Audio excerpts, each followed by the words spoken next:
Get ready for extreme live streams in your Twitter feeds. I'm Bridget Carey. This is your CNET update.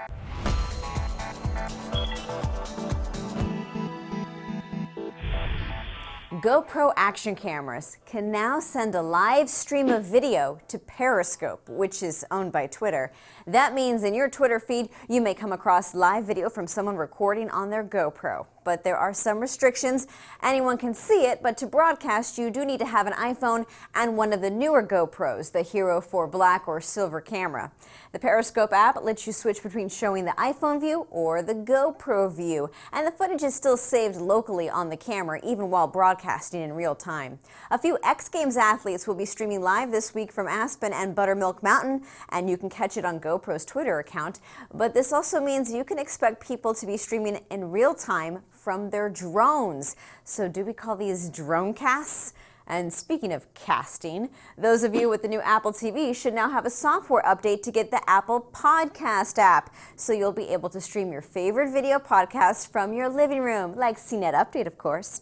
It never made much sense why you couldn't get podcasts before when the older Apple TV models already had it, but it's there now. And if you are a Mac or iPhone user, beware of a prank going around that can crash your browser.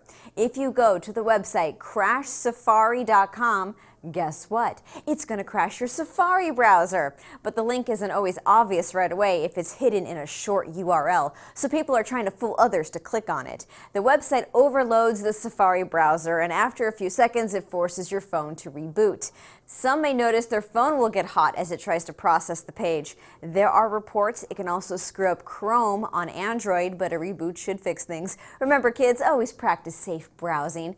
But here's a new twist on safe driving.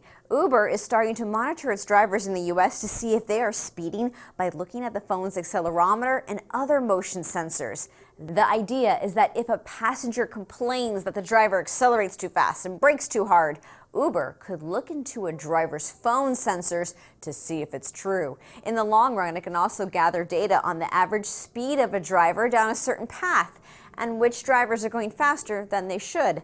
The phone knows all. That's it for this Tech News Update. You can catch up on the latest at CNET.com. From our studios in New York, I'm Bridget Carey.